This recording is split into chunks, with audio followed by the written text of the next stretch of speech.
Je vais vous raconter une histoire terrifiante, une histoire qui donne la chair des poules sur les coulisses de la nutrition, en particulier à propos des huiles végétales. Je pense que vous allez beaucoup aimer ce que nous allons découvrir ici aujourd'hui. Bonjour à vous et bienvenue. Je m'appelle Renata Barcelos, je suis chercheuse indépendante en sciences de la nutrition et également créatrice de la seule méthode métabolique de perte de poids, l'accélérateur Maigre Définitivement. Je suis ici chaque semaine pour partager avec vous le meilleur de ce à quoi j'ai accès, pour vous aider à maigrir définitivement, à reprendre les rênes de votre santé, toujours basé sur la meilleure science à laquelle j'ai accès, et toujours sans blabla. Eh bien, aujourd'hui, nous allons parler d'une histoire vraiment très intéressante et qui est très peu connue, vraiment des coulisses de la nutrition. C'est une histoire extrêmement pertinente pour notre époque et je pense que vous allez adorer découvrir cela et que vous pourrez tirer beaucoup de bénéfices des conclusions que je vais partager ici pour peut-être adapter ou améliorer vos propres habitudes alimentaires. Cette histoire, comme je vous ai dit, est en rapport avec les huiles végétales, les huiles faites à partir des grains et des céréales. Oui, je parle de celles qui nous sont conseillées depuis quelques décennies comme en étant les meilleures sources de gras pour notre santé. De ce fait, nous vivons actuellement une période de consommation exorbitante de ces huiles. Je parle bien de l'huile de soja, de l'huile de tournesol, de maïs, de coton, etc. Ce sont des huiles végétales qui, en réalité, devaient être appelées huiles de graines, pas des huiles végétales. Car ainsi, nous mettons dans le même panier des huiles excellentes telles que l'huile d'olive ou l'huile de coco. Les huiles végétales faites à partir des grains et des céréales, sont quelque chose qui n'existait pas vraiment il n'y a pas très longtemps et qui maintenant sont partout, sont largement utilisées par l'industrie, sont subsidiées par les gouvernements et sont à très bas prix. En parallèle, avec la grande consommation d'huile végétale, nous vivons une véritable pandémie d'obésité et de maladies métaboliques dans le monde. Et à mon avis, cela a beaucoup à voir avec ces huiles. Voyez-vous, l'histoire a commencé dans les années 60, lorsque tous ces blabla sur les graisses a commencé, notamment l'idée que les graisses animales étaient mauvaises pour la santé. Pendant toute notre évolution en tant qu'espèce, nous avons consommé des graisses animales, comme le blanc des bœufs, le sang doux, le beurre, les produits laitiers, ce genre de choses. Nous avons toujours fait cela, jusqu'à un certain point de l'histoire où l'attention s'est soudainement portée sur les maladies cardiaques. Il y avait une étude, et je ne vais pas répéter toute l'histoire ici, mais en gros, un médecin très influent de l'époque, Anschaukies, a proposé l'hypothèse que les graisses animales augmentaient le cholestérol et que le cholestérol dans le sang causait des maladies cardiaques. Ils ont remarqué que les graisses saturées augmentaient effectivement le cholestérol dans le sang, alors ils ont supposé que cela causait des maladies cardiaques. Et c'est ainsi qu'est née cette hypothèse. Et je ne peux pas ne pas dire encore une fois que dans cette étude des Anschaukies, ils ont inclus seulement les pays où la consommation des gras saturés était associée aux maladies cardiaques. La France faisait aussi partie de cette étude, mais elle a été laissée de côté, parce qu'ici, depuis toujours, tout le monde consommait beaucoup de gras animaux, sans pour autant avoir plus de maladies cardiaques. C'est d'ailleurs bien pour cette raison que depuis la création de cette chaîne, je vous rappelle que toutes les études ne sont pas égales et que les études épidémiologiques ne peuvent pas établir une causalité. Et à partir de là, les huiles végétales ont commencé à apparaître en plus grande abondance, car contrairement aux graisses saturées, les huiles végétales abaissaient le cholestérol. Donc l'idée était que si vous abaissiez le cholestérol, vous abaissiez aussi le risque cardiaque. Mais ce n'est pas tout à fait comme ça que cela fonctionne. Cependant, c'est ce qu'ils croyaient à l'époque. Il y avait un médecin aux États-Unis dans les années 60 appelé Dr. Franz. Ce docteur était obsédé par le cholestérol. Il croyait fortement en cette hypothèse, appelée Diet Heart Hypothesis, selon laquelle consommer des graisses animales augmenterait le cholestérol et cela provoquerait des maladies cardiaques. Il croyait tellement à cette idée qu'il testait presque quotidiennement le cholestérol de son propre fils.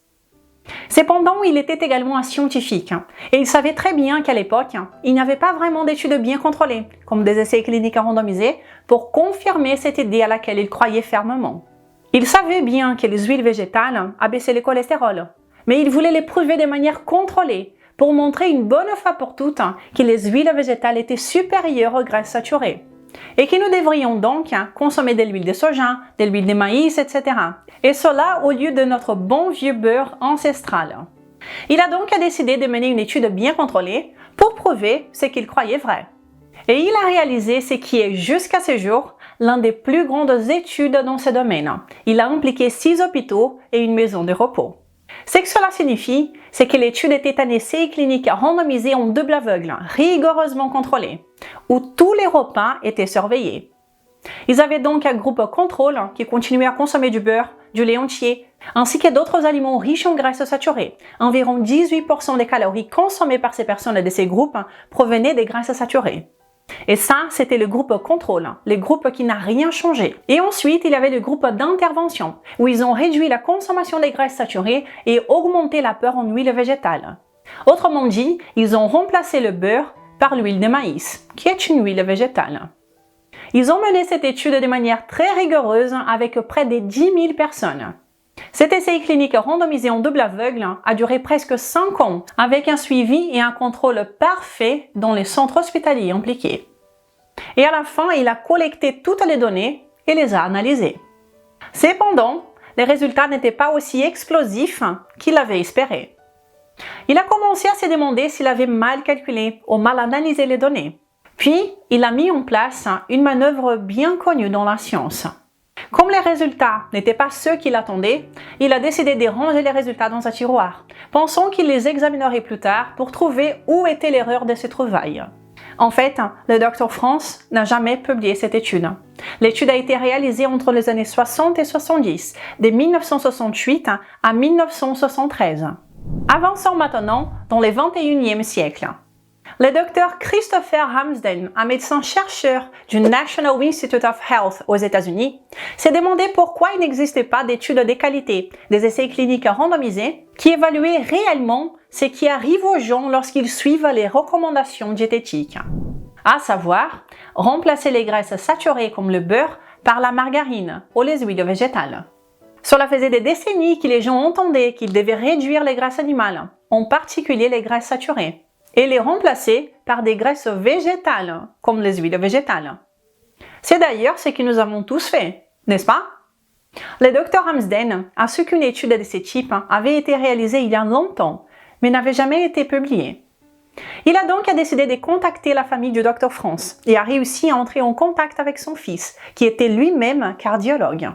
Ils se sont rendus littéralement dans la maison du Dr France et sont allés au sous-sol, où ils ont passé 2 jours à fouiller les archives, essayant de retrouver toutes les données brutes de cette étude. Et finalement, après ces 2 jours, ils ont tout trouvé.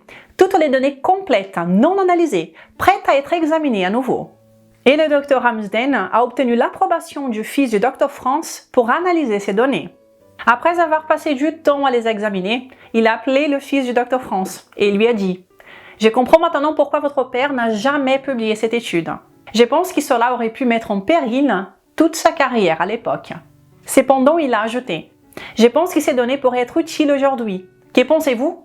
Et le fils du Dr France a répondu: eh bien, mon père croyait vraiment en cette histoire, en cette hypothèse selon laquelle les graisses saturées augmentaient le cholestérol et que les huiles végétales les faisaient baisser, sauvant ainsi de nombreuses vies en évitant les maladies cardiaques. Mon père y croyait fortement durant toute sa carrière. Cependant, mon père était également un scientifique et il valorisait davantage la vérité que le besoin d'avoir raison. Donc, publiez l'étude. Allez-y, vous avez mon approbation, mon soutien. Et la suite fait partie de l'histoire. Maintenant, je vais vous parler de l'expérience du Minnesota Coronary Experiment, qui a été menée initialement par le Dr France de 1968 à 1973, un essai clinique randomisé en double aveugle, comme je l'ai mentionné, avec près de 10 000 personnes, hommes et femmes, avec un groupe contrôle et un groupe d'intervention. Le Dr Hamsden a analysé toutes les données recueillies par le Dr France qui n'avaient jamais été publiées et les a finalement publiées dans le British Medical Journal en 2016. Est-ce que vous en avez entendu parler dans les médias? Je ne pense pas. Vous ne l'avez jamais vu dans les médias, n'est-ce pas? Moi non plus. Pourtant, c'est le plus grand essai clinique randomisé jamais réalisé dans l'histoire de l'humanité, visant à tester précisément l'expérience qu'on nous demande de suivre, de retirer les graisses saturées et les remplacer par les huiles végétales. En gros, comme je vous ai dit, ils ont retiré les graisses saturées des régimes alimentaires des participants et les ont remplacées par de l'huile de maïs, et personne ne savait ce qu'ils mangeaient. Les participants ne savaient pas s'ils mangeaient du beurre ou de la margarine. Ni les chercheurs de l'étude ne savaient pas quel était le beurre et quelle était l'huile de maïs. Tout était identique, même le pain était préparé avec l'un ou l'autre ingrédient. L'essai clinique était en double aveugle, donc ni les participants ni les chercheurs ne savaient ce qui était utilisé, ni par qui. Ils ont publié les résultats en 2016 et 2017, avec exactement 9423 hommes et femmes, et ils ont également réalisé 149 autopsies. Et l'étude a été extrêmement bien menée, comme vous pouvez le voir. Allons maintenant aux conclusions explosives de cette étude.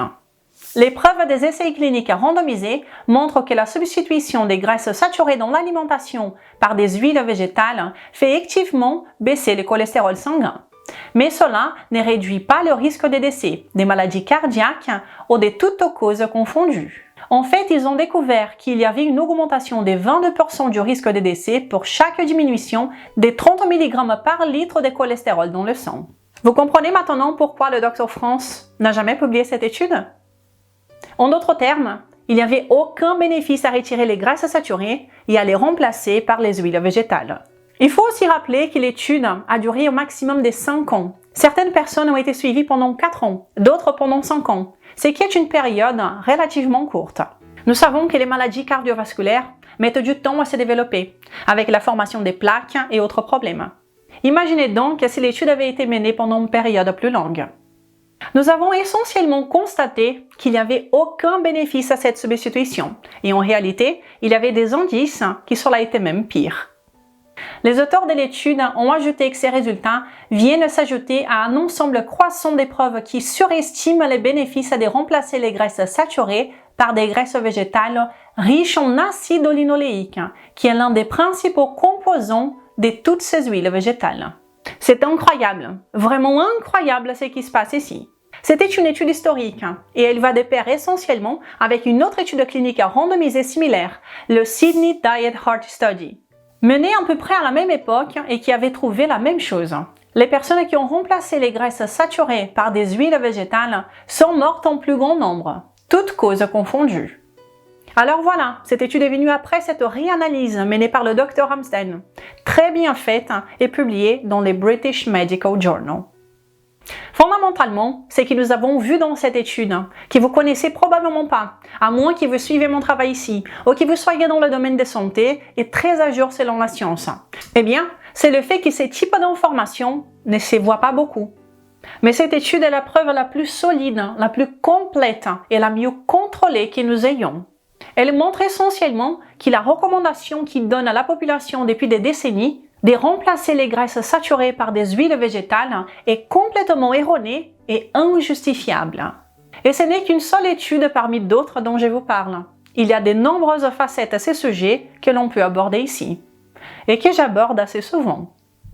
Les huiles végétales, ou plutôt les huiles des graines comme j'ai dit, sont à mon avis la chose la plus toxique que nous consommons aujourd'hui. C'est en fait l'élément le plus étranger à l'alimentation humaine naturelle que nous consommons aujourd'hui. Plus que le sucre, plus que le blé, les huiles végétales ne sont possibles que grâce à un processus de raffinage industriel complexe. Cela génère un type de graisse, l'acide linoléique, qui est impossible d'obtenir en si grande quantité dans la nature. C'est tout simplement irréalisable. Car cet acide est contenu dans les graines, soja, maïs, coton, tournesol, etc. Ce sont toutes des graines. Les graines ne sont pas faites pour être consommées, encore moins en si grande quantité. Et en plus, elles sont remplies d'antinutriments. Probablement pour cette raison, elles contiennent de l'acide linoléique, une substance toxique pour les humains, comme le prouve la littérature scientifique. À mon avis, cela cause une grande tempête d'inflammation dans la vie des gens, dans leur santé cardiaque. Les huiles végétales sont pro-inflammatoires et nous savons que le ratio entre oméga 6 et oméga 3 dans l'alimentation humaine actuelle est absurde, de l'ordre de 16 pour 1, voire 25 pour 1 en faveur des oméga 6. Alors que l'idéal serait d'environ 1 pour 1 ou au maximum 4 pour 1. Aujourd'hui, nous consommons entre 16 et 25 fois plus d'oméga 6 que d'oméga 3.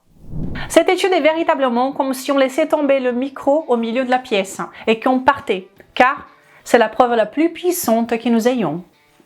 Je mettrai la référence pour vous dans la description comme d'habitude. Je vous invite à partager ces informations avec les personnes qui vous aiment.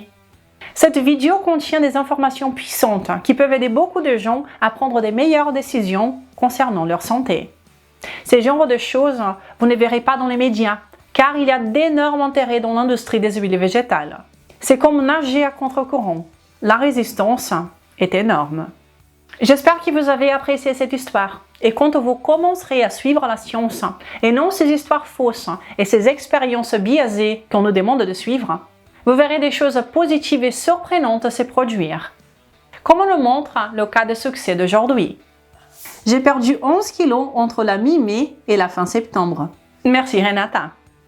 Un grand bravo à vous pour ces super résultats. Je vous félicite.